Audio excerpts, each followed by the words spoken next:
সাভারের আমিন বাজারে পাওয়ার গ্রিডে আগুন লেগেছে। নিয়ন্ত্রণে কাজ করছে ফায়ার সার্ভিসের 10টি ইউনিট। সকাল 7:15 আগুন লাগার খবর পায় ফায়ার সার্ভিস। খবর পেয়ে প্রথম ইউনিট ঘটনাস্থলে পৌঁছায় সকাল 7:20 একে একে সেখানে যোগ দেয় আরও 10টি ইউনিট। সর্বশেষ ইউনিটটি যোগ দেয় সকাল 8:39। আগুন লাগার কারণ তদন্ত সাপেক্ষে জানা যাবে বলে জানিয়েছে ফায়ার সার্ভিস।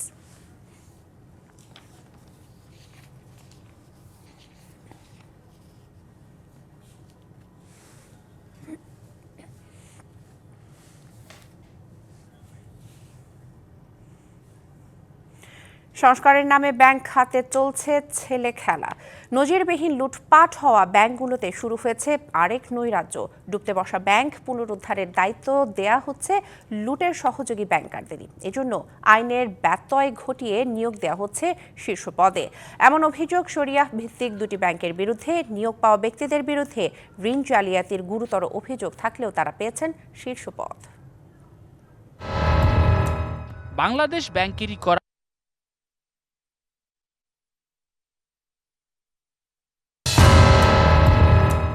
বাংলাদেশ ব্যাংকেরই করা ইসলামী ব্যাংকিং নীতিমালায় আছে, কোনো ব্যাংকের এমডি হতে হলে ওই ব্যক্তির অন্তত 3 বছর শরিয়াহ ভিত্তিক ব্যাংকিংয়ের প্রত্যক্ষ অভিজ্ঞতা থাকতে হবে। কিন্তু অন্তর্বর্তী সরকারের সময়েই সে নীতি লঙ্ঘন করল খোদ বাংলাদেশ ব্যাংক। নীতিমালা লঙ্ঘন করে সোশ্যাল ইসলামী ও ইউনিয়ন ব্যাংকে এমডি নিয়োগ দেয়া হয়েছে ইসলামী ব্যাংকে কাজ করার অভিজ্ঞতা নেই এমন দুই ব্যক্তিকে। ইসলামী ব্যাংকের ব্যবস্থাপনা পরিচালক নিয়োগ দিতে হলে বাংলাদেশ ব্যাংকের যে ইসলামী ব্যাংকিং যে নীতিমালা আছে, সেই নীতিমালায় যেটা বলা আছে যে তাকে অন্তত কমপক্ষে 3 বছর ইসলামী ব্যাংক অথবা ইসলামিক ব্যাংকিং উইন্ডোতে কাজ করার অভিজ্ঞতা সম্পন্ন হতে হবে। শুধু তাই নয়, সোশ্যাল ইসলামী ব্যাংকে নিয়োগ পাওয়া শফিউজ্জামানের বিরুদ্ধে অভিযোগ আছে ঋণ জালিয়াতির। ব্যাংক এশিয়ার মুখ্য ঋণ কর্মকর্তা থাকাকালে নিজের ভাইয়ের নামে পরামর্শক প্রতিষ্ঠান খুলে কমিশনের বিনিময়ে ঋণ অনুমোদন দেন তিনি। এছাড়া সরকারের নিষেধাজ্ঞা অমান্য করে হজ প্যাকেজে সুদে ঋণ বিতরণ করার অভিযোগও আছে তার বিরুদ্ধে, যা ব্যাংক এশিয়ার তদন্তে প্রমাণিত। শফিউজ্জামানের দুর্নীতি তদন্ত করছে দুদক।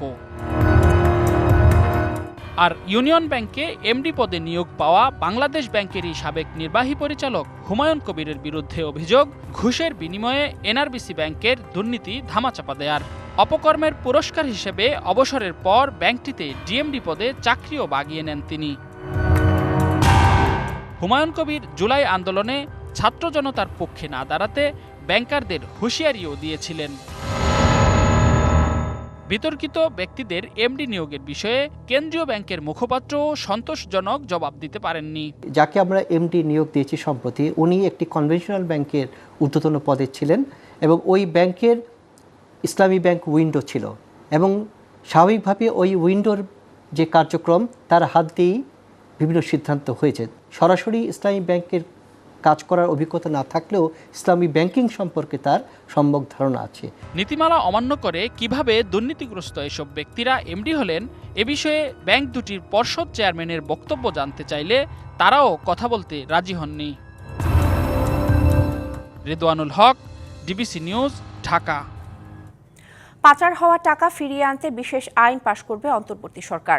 আন্তর্জাতিক পর্যায়ে সুনাম রয়েছে এমন 30টি প্রতিষ্ঠানের সাথে চুক্তিও করা হবে। ফরেন সার্ভিস একাডেমিতে সাংবাদিকদের এসব কথা জানান প্রধান উপদেষ্টার প্রেস সচিব শফিকুল আলম।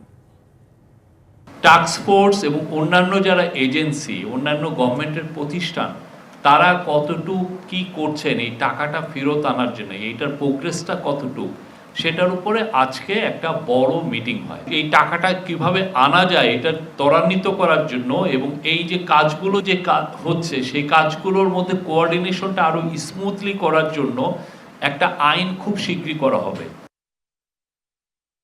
ঘটা করে বই উৎসব পালন হলেও বিগত সময়ে কোনো বছরই 1 জানুয়ারি কিংবা জানুয়ারির মধ্যে সব বই হাতে পায়নি শিক্ষার্থীরা। বেশিরভাগ বছরই বিনামূল্যের এই পাঠ্য বই পেতে অপেক্ষা করতে হয়েছে মার্চ মাস পর্যন্ত। এবছর আগের শিক্ষা উপদেষ্টা 10ই মার্চের মধ্যে সব বই দেওয়ার কথা জানালেও 40 কোটির মধ্যে এখনও প্রায় 1 কোটি বই ছাপানোই বাকি। আওয়ামী সরকারের সময়ে প্রতি বছর ১ জানুয়ারি ঘটা করে চলত বই উৎসব। নতুন বই নিয়ে সারা দেশের শিক্ষা প্রতিষ্ঠানে উৎসব ছিল বাধ্যতামূলক। বলা হতো বছরের প্রথম দিনই সব বই হাতে পেয়ে গেছে শতভাগ শিক্ষার্থী। কিন্তু বাস্তবতা ভিন্ন।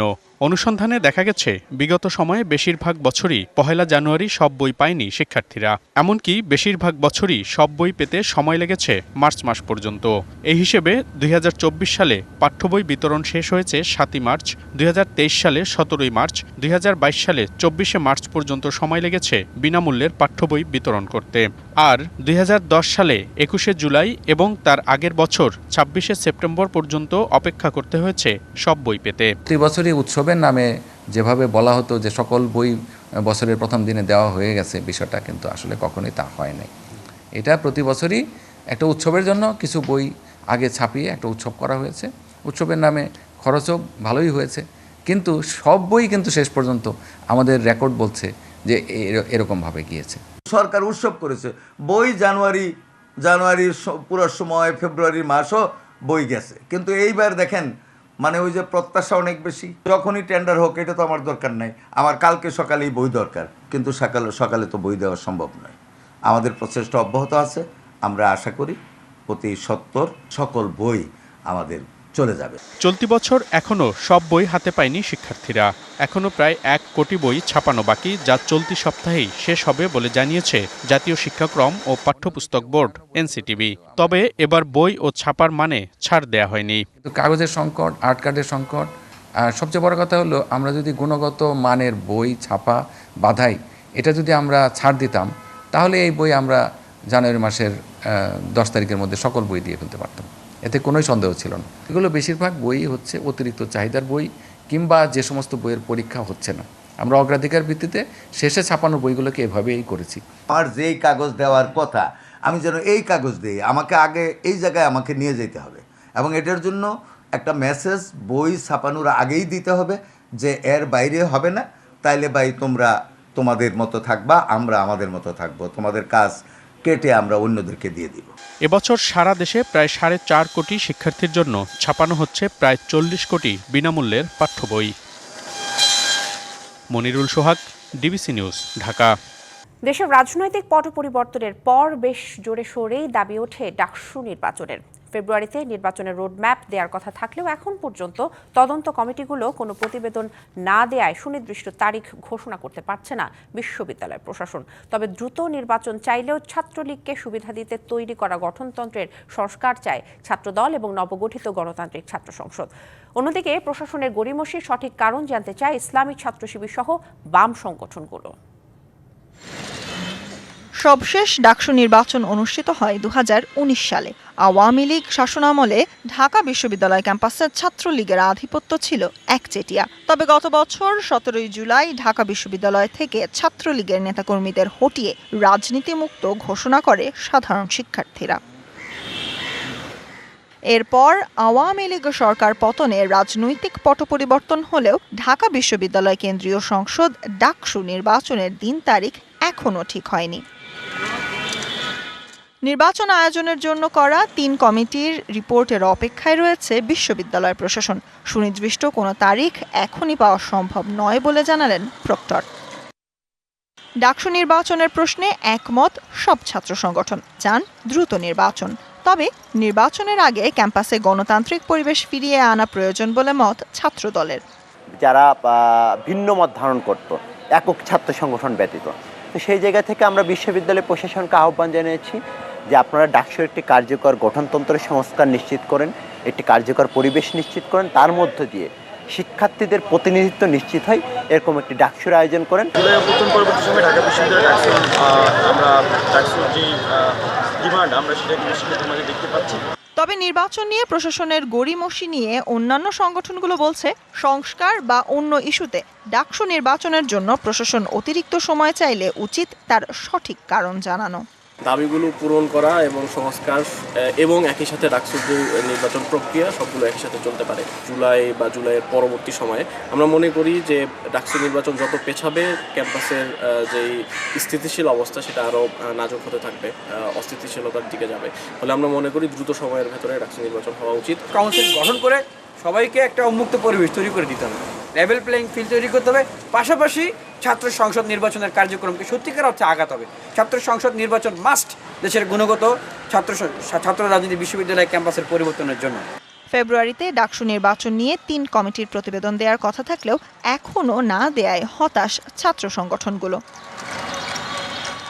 Sultana Swarna, DBC news, Dhaka. তিস্তা মহাপরিকল্পনার সমীক্ষা নিয়ে এবার অংশীজনদের মতামত নিচ্ছে প্রকল্প বাস্তবায়নকারী সংস্থা চীনের পাওয়ার চায়না। রবিবার থেকে একে একে গাইবান্ধা, রংপুর, লালমনিরহাট, কুড়িগ্রাম, নীলফামারী জেলার প্রশাসক কার্যালয়ে করছে মতবিনিময় সভা। তবে এইসব মতবিনিময়ে উঠে আসছে ভিন্ন মত।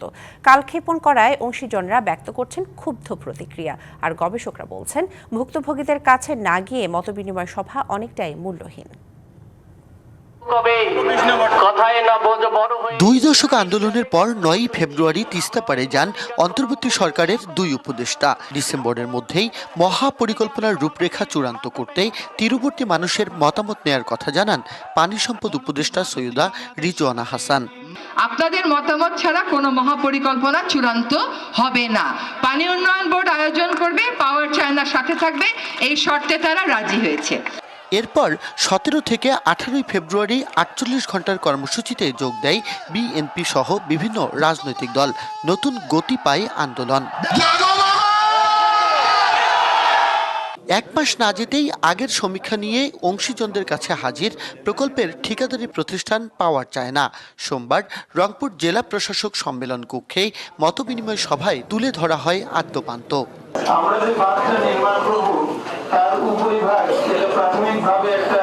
এ সময় অংশীজনরা বলেন প্রকল্পটি জনমুখী নয়, তাই ঢেলে সাজাতে হবে পুনরায়। 3 মাস নদীতে পানি থাকে, 9 মাস আমরা চাষাবাদ করি, সেই জমি যদি কৃষকরা না পায় তখন তো কৃষকরা ক্ষতিগ্রস্ত হবে। এই প্রকল্পটিকে একটা ক্লিয়ারেন্সের আওতার মধ্য দিয়ে নিয়ে আসা অত্যন্ত জরুরি। আমার যে 45,000 কিউসেক পানি এনেছিলেন, ওই পানিটা হলে আমাদের সমস্ত পানি, সমস্ত নদী আবার জীবন ফিরে পাবে। সমীক্ষায় বিভিন্ন সংযোজনের প্রস্তাবনা আসে নদী আন্দোলনের নেতাদের পক্ষ থেকেও। আমরা মনে করি এটা ঝুলিয়ে না রেখে এই অন্তর্বর্তী সরকারের আমলে এই তিস্তা মহাপরিকল্পনার শুভ উদ্বোধনের কাজটা করবেন উনি, এবং পরবর্তীতে যারা নির্বাচিত সরকার আসবেন তারাও এই ধারাবাহিকতা রক্ষা করবেন। তবে পাওয়ার চায়নার এই মতবিনিময় সভা নিয়ে শঙ্কা আর সমালোচনা ছিল নদী গবেষক ও রাজনীতিবিদদের কণ্ঠে। তিস্তা পারে যে মানুষ আছে তারাই তিস্তার নদীর অংশীজন, তাদেরকে নিয়েই এই মতবিনিময় হোক, গণশুনানি হোক, বোঝাপড়ার আলাপ আলোচনা হোক, তাদেরকে নিয়েই করতে হবে। জনগণ যেহেতু দাবি আদায়ের জন্য সংগঠিত হয়েছে, তারা বিভিন্ন মাধ্যমে দাবির কথা উত্থাপিত করেছে। নতুন করে গণশুনানির কোনো প্রয়োজনীয়তা আছে কিনা আমি মনে করি না।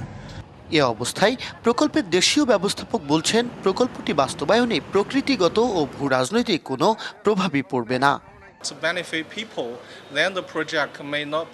যারা আশঙ্কা করছেন পরিবেশের ক্ষতি হতে পারে এমন কোনো শঙ্কা নেই, এবং প্রকল্পটি বাস্তবায়নে ভূ রাজনৈতিক কোনো প্রভাব পড়বে না। তিস্তা মহাপরিকল্পনা বাস্তবায়ন হলে বাৎসরিক আয় হবে $1,570.84 million. Majed Masud, DBC news, Rangpur. 6 সপ্তাহের পর্যালোচনার পর যুক্তরাষ্ট্রের আন্তর্জাতিক উন্নয়ন সংস্থা USAID এর 83% কর্মসূচি বাতিল ঘোষণা করেছে ট্রাম্প প্রশাসন। স্থানীয় সময় সোমবার এক্সে এক পোস্টে এই ঘোষণা দেন যুক্তরাষ্ট্রের পররাষ্ট্রমন্ত্রী মার্কো রুবিও। তিনি জানান, এ সংক্রান্ত যে 5,200টি চুক্তি এখন বাতিল হলো সেগুলোকে কয়েক দশক ধরে বিলিয়ন ডলার ব্যয় হয়েছে, যেগুলো অনেক ক্ষেত্রেই যুক্তরাষ্ট্রের মূল জাতীয় স্বার্থের পরিপন্থী ছিল বা ক্ষতি করেছে। USAID এর মাধ্যমে বিশ্বে হাজার কোটি ডলার সহায়তা দিয়ে থাকে যুক্তরাষ্ট্র।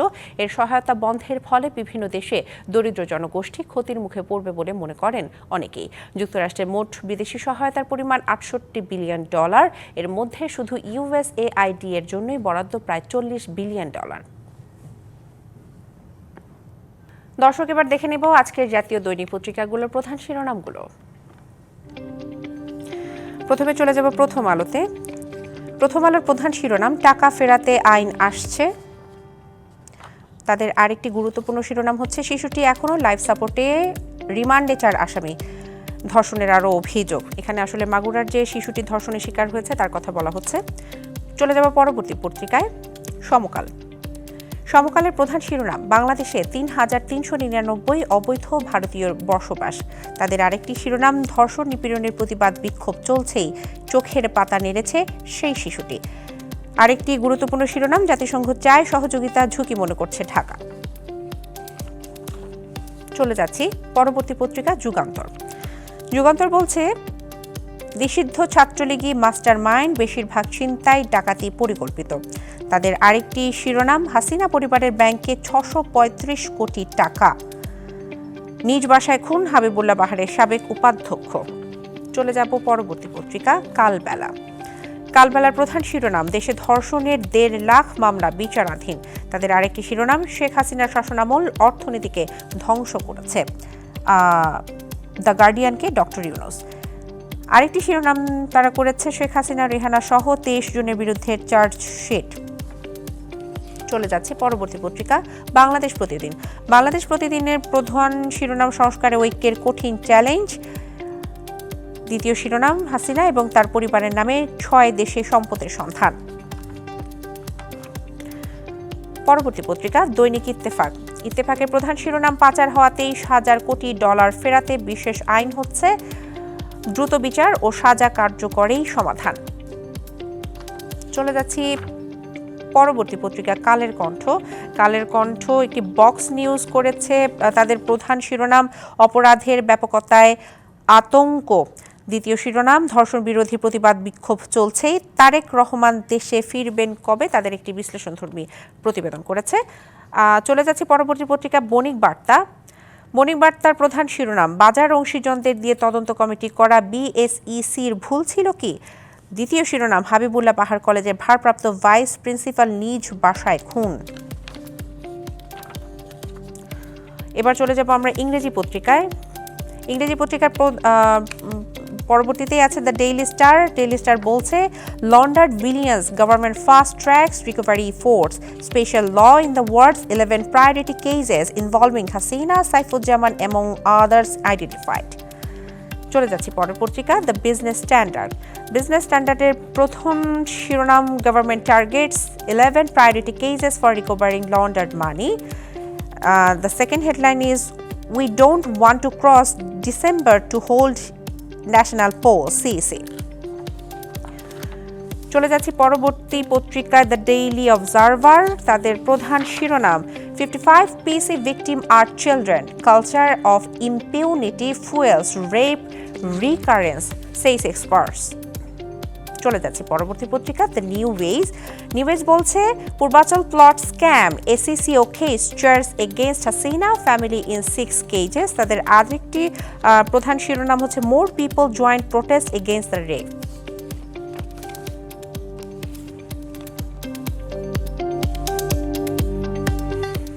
দর্শক, সংবাদ এই ছিল এখনকার মতো। ডিবিসি নিউজের সংবাদগুলো পড়তে ভিজিট করুন dbcnews.tv আর ভিজিট করুন ডিবিসি নিউজের ফেসবুক পেজে এবং ইউটিউব চ্যানেল। ডিবিসির সঙ্গেই থাকুন।